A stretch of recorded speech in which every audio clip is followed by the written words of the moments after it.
Hey guys, Shadow here, and welcome back to Sherlock Holmes Crimes and Punishment. So, apparently the game completely crashed after I ended the recording last time. So, but it didn't, I didn't lose anything.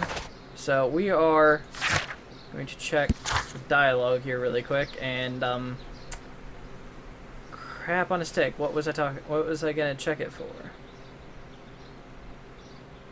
It was.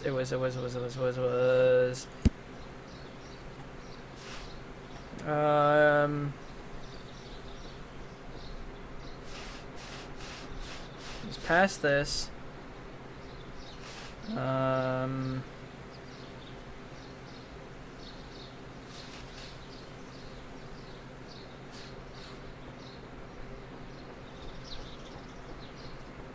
Mr. Hamish is not, and he never has been the deputy director, so he was lying about that.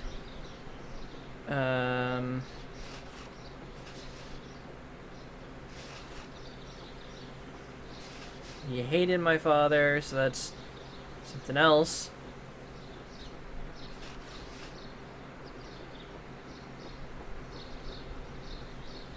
You hold the keys to all of these locked doors. Yes, you can have them. Can I give you the keys to the cloakroom?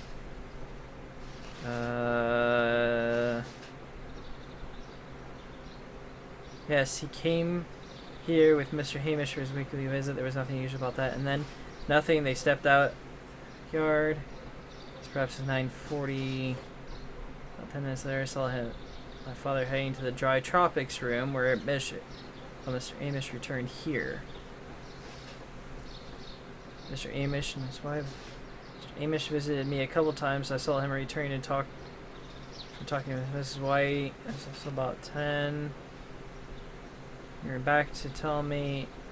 Here to me. Tell my father he was. Oh.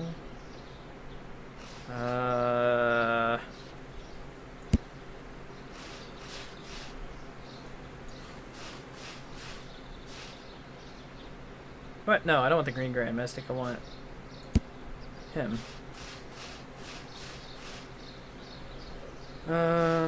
Way past this.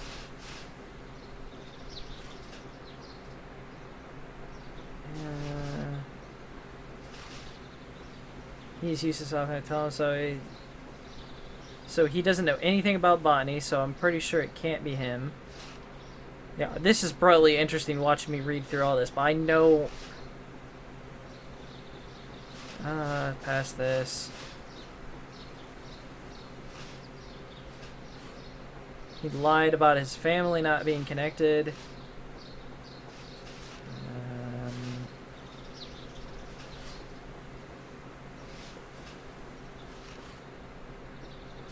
Syndicate. There was a bust of mine here in the nursery. A bust? Oh, that old thing. Boys, I don't know. It was. Is it? This is trained because I recovered a fragment of a bust inside the clinic. Oh, really? Oh well. So I was mistaken. Posted it.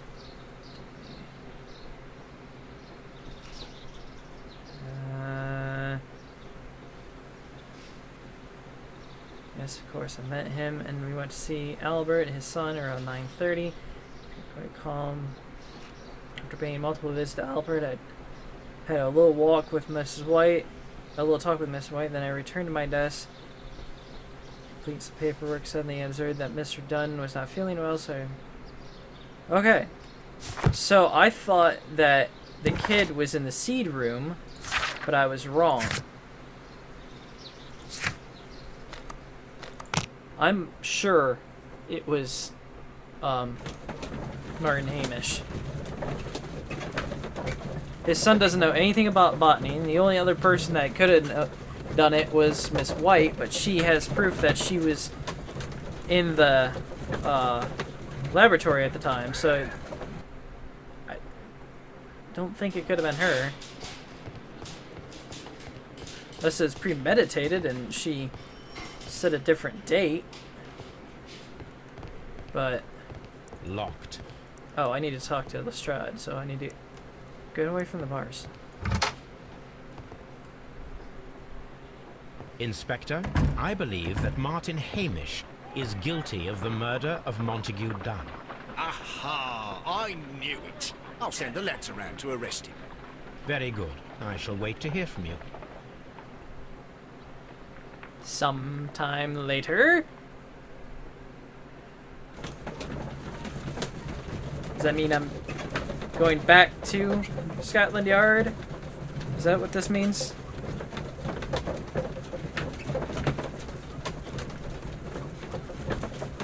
Yes, no. Doesn't look like... This does not look like I'm heading to Scotland Yard. Where the hell am I going? I'm going through the woods. Am I going to Hamish's place? Oh, come on. That's right, it can't take that long, can it?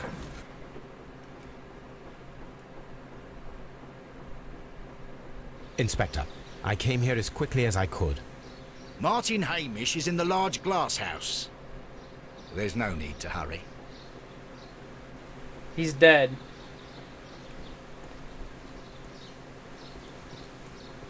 There's no need to hurry, that means he's dead.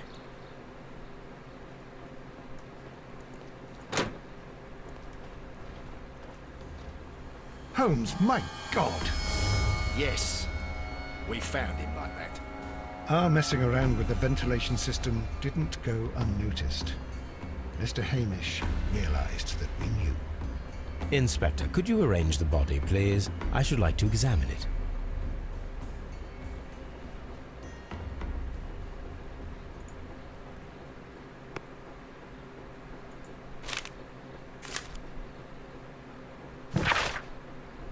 Life has become a living hell. I find it unbearable. Dunn deserved to die, but I cannot forgive myself for having his blood upon my hands.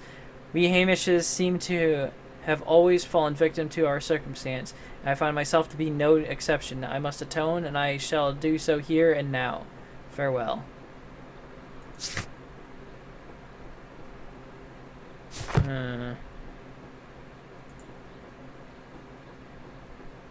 am I looking at? Holmes, his left shoe is unique. This anomaly is often a characteristic of... A club foot. Bravo, Watson. That is the key element of this case.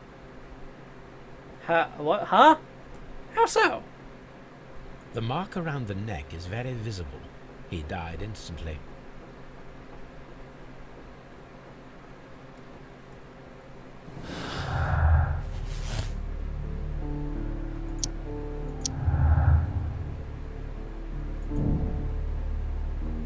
Hamish acted alone. Martin Hamish was unable to run due to the tibial torsion on his club foot. Therefore, we should find out if he had sufficient time to lock the door of the Colonial Collection Room and activate the ventilation system.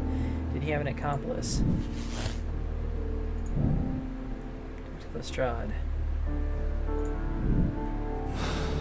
I get it.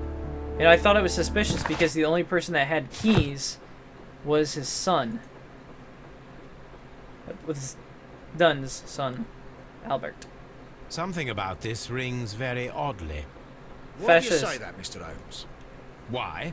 Because of Mr. Hamish's club foot. Oh, I deserve to be kicked from here to Charing Cross. I should have noticed it. But, Mr. Holmes, I can't see why. No, I don't suppose you do. You must recall that Mr. Dunn was locked inside the Colonial Collection Room by the murderer. If it was Mr. Hamish, he would have had to run up to his workplace to trigger the fan situated above it, taking into consideration the condition of his foot. Well, it is still possible. Perhaps, but it is rather strange that such a person as Mr. Hamish decided to base his plan on the speed of his gait. You mean to say that somebody helped him? So the suicide is questionable? Correct. Mr. Hamish accuses only himself in his letter, and so the investigation stops. Possibly an accomplice, then? That idea had not occurred to me, Mr. Holmes. I have another idea, Inspector. Thanks to the testimony that we have collected, we are able to rebuild the events as they took place that day. With a timeline, such as we did in the Jack the Ripper case. Precisely. The map at the entrance of Kew Gardens should help us with our timeline. That's Let what us I need it analyze for. the facts and statements so that we may recreate the events of that morning. This is kind of cool. Martin Hamish and Montague Dunn went to meet Albert in the Seed House at around 9:30. What's this? Albert meets Montague Dunn and Martin Hamish at the Seed House. I knew it! The Seed House! I don't understand what... Oh, green. Okay, green goes here. So, at about 9:30. It was at around 20 minutes to 10 when Hamish and Montague Dunn went out to the backyard. After 10 minutes, Dunn recommended his inspection and entered the dry tropics room. Hamish returned to the Seed House. It's in the dry tropics room. Wait. After 10 minutes, Dunn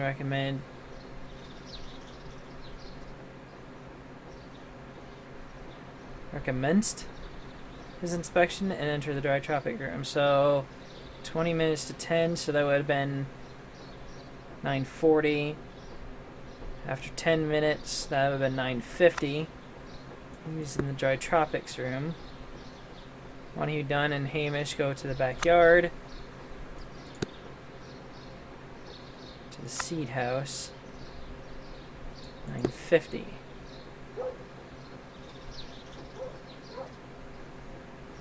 Martin Hamish had a conversation with Miss White at 10 o'clock. Miss White was in the laboratory until 10:40 when she saw Hamish and Albert in the water lily greenhouse and joined them there.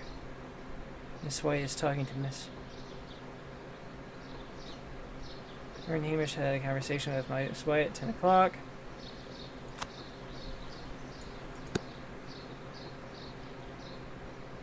Miss White... 10:40. Hamish ran to Albert as soon as he observed that Montague Dunn was unwell, which was at around 10:30. Albert was in the Seed House in the entire morning.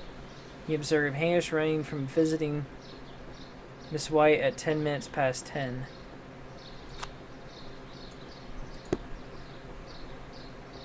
Wait a minute. Yeah. Albert was in the Seed House in the entire morning. He observed Hamish returning from visiting Miss White at 10 minutes past 10.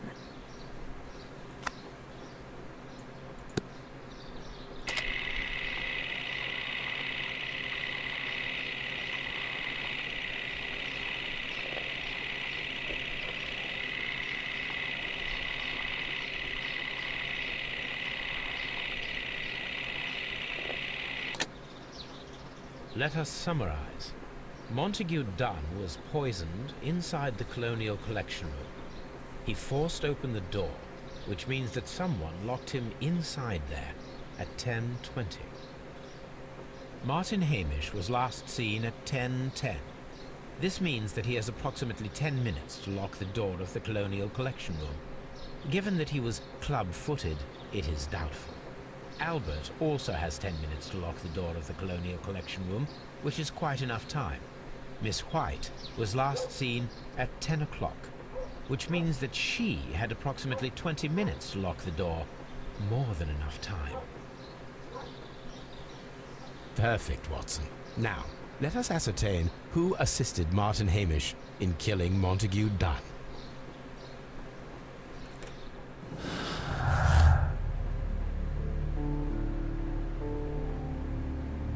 Albert was alone in the Seed House after Montague Dunn had entered the large glass house. Since Dunn showed signs of poisoning at 10:20, Albert had approximately 10 minutes to act without being observed.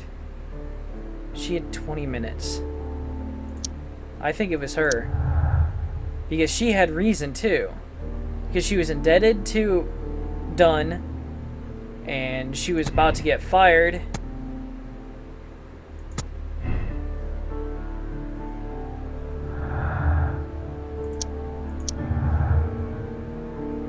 And the kid was...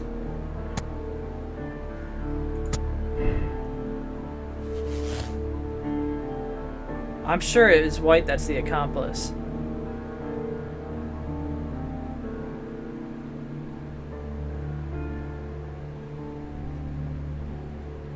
It's the only thing that makes sense.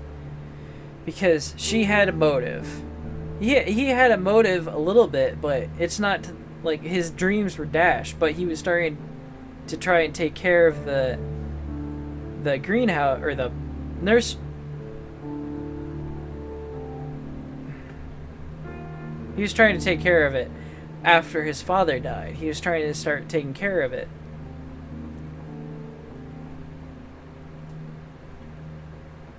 So, I'm sure that's who. I'm sure it's her. This White is a dangerous woman, very capable of carrying out an Albert murder for monetary gain. She flirted with Dunn's son, Albert, and later pushed Martin Hamish to his suicide. She dares to rope. Miss White is a desperate woman in debt, resigned to consorting with wealthy gentlemen. When Dunn cast her aside, she killed him in desperation. Hamish tried to save her. She deserves a second chance. Yeah, I kind of agree with that. And I might as well just go along with Absolve. I've done it too. All the rest of them so far. I mean, it was pretty elaborate, but still. I still think that she... I don't know. I think they conspired together, but it might have been Hamish's idea because he's the one that knows about toxins and stuff. She doesn't.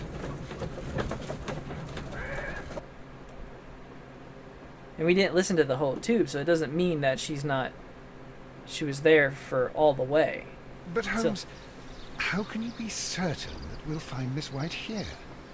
It is obvious, Watson. Just use your brain. I am using it. I do use it. Now that the rope has tightened around Martin Hamish, Miss White must act to erase all traces of her implication. After the suicide of her accomplice, there is one final trace remaining, the deadly plants of the Divine Syndicate. She will be there. Very good. Shall we go? Just one moment. Now listen to me, Watson. I shall see her alone. You will conceal yourself behind her, quietly. Whatever are you planning? Nothing spectacular. The impulses of women have always been a mystery to me. But she is a bold one, and so we must be cautious. All right. You can count on me, Holmes. Do I have to actually do something, or is this just gonna play out on its own? Mr. Holmes, good day to you. You do not seem surprised, Miss White. Well, I was expecting you. Not for too long, I believe. So please tell me, as it is still unclear, who planned the murder? Was it you? You were wrong, Mr. Holmes. It was Martin Hamish, then. You managed to convince him to take on a more prominent role. You could not be further from the truth. You think that you can fool me? You don't care what I think. I am not blaming you, Miss White. You are a young and brilliant woman, trapped in a dull and hostile world. Life has never been easy. Men, in particular. You... It is hopeless. Indeed. Well, it may be true that I cannot yet change the world, but I can spare your life. My life. There is nothing left to save. I have lost everything. Do you hear me? Everything! And you were just like all the others. You would abuse and take advantage of a vulnerable woman. I hardly think so. Now just listen to me. I've tried so hard, but I have had enough. Miss White, no! Now I have to do something. I beg you not to do this, Miss White. Don't come any closer.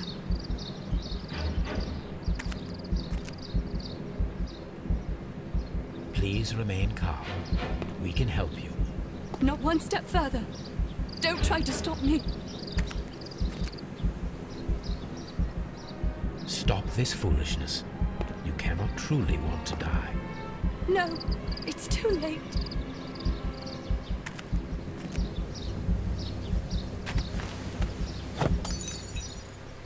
Ha! Well done, Watson. She was not faking. Miss White, you have no right to take your own life. Dr. Watson? Did you just save me? Or worse? Or worse. So I don't know if she was actually the one in control or... They'll freeze. Woo!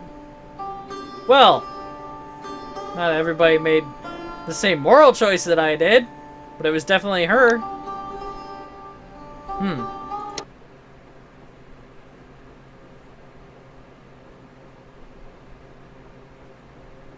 The Half Moon Walk?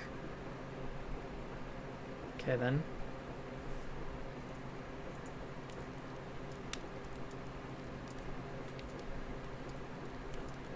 Where are you going, Holmes?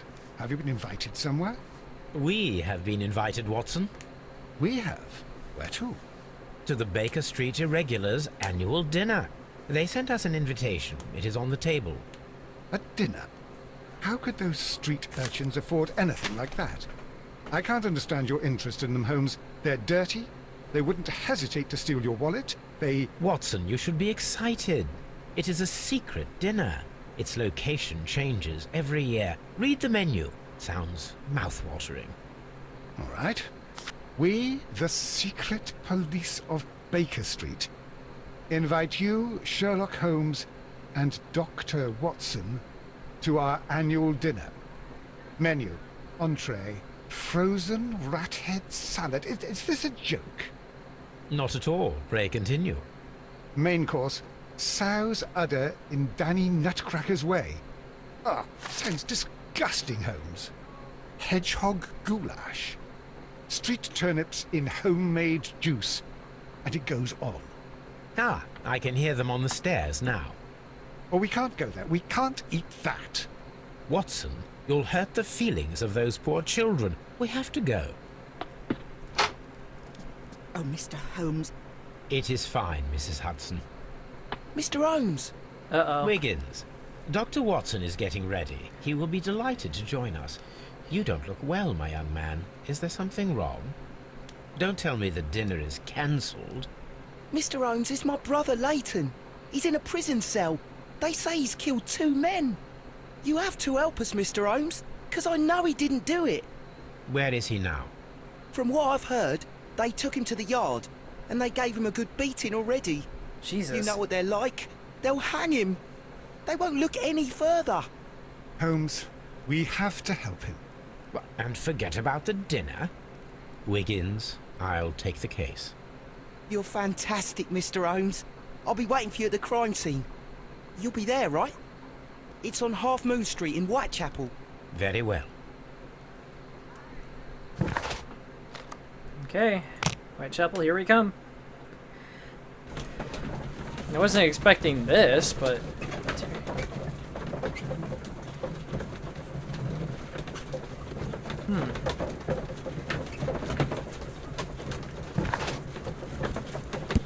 I got the deadly plant, really. Just what I wanted.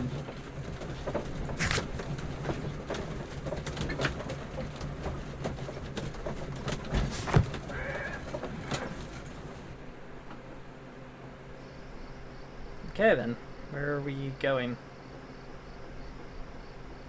Half Moon Street. I'm guessing it's this way.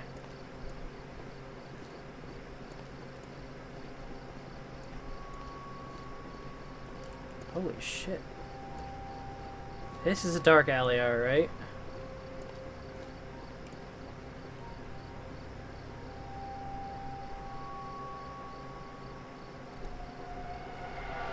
Please, gentlemen, leave the scene now. Oh, Mr. Holmes, is that you? Good evening, Constable... Constable Marrow. I was here with Inspector Aberline during the Ripper case, Mr. Holmes, back in '88. But then this is nothing like that case. With this one, we've got the murderer, the weapon, and the statements, which speak for themselves. Of course, Mara. But you know that appearances can sometimes be deceiving.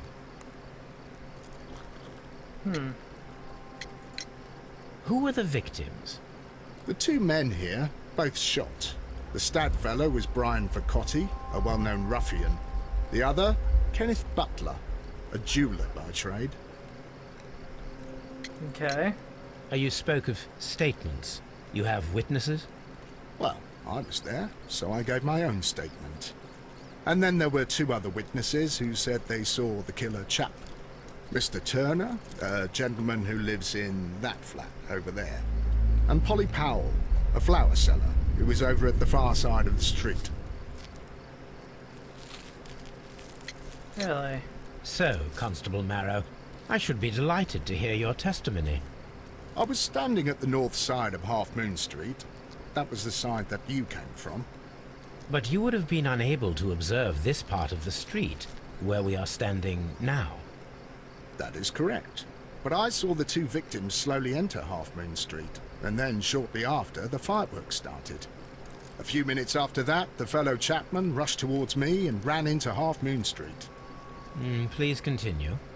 I didn't pay attention, but suddenly I heard a woman's cries and police whistles on the other side of Half Moon Street. I rushed over there and I saw the two dead bodies on the ground. When I reached Whitechapel Street, I saw Leighton Chapman. He'd been caught by two police constables. Wait a minute. Said he ran towards the alley. Did you hear the shots? I didn't hear any shots. The fireworks were all over the sky. They were so loud I couldn't hear anything else. What were the fireworks for, though? What were the fireworks in honor of, Constable? Well, today's Queen Victoria's birthday, Mr. Holmes. Yes, I appear to have lost track of the days. It is May now, of course. Constable Marrow, what else caught your attention while you were running through Half Moon Street? I saw nothing but rats, and I took the time to light every corner with my lamp. While you were running? Did you happen to look up at Mr. Turner's window when you were on Half Moon Street at that time? Yes, I saw that the window was open, but no one was there. It was dark in the room. Constable, your statements have been of great value to me. Okay, then. And I'll continue this case in the next video. So thank you guys for watching. I hope you enjoyed, and I'll see you guys in the next video. So until then, see you later.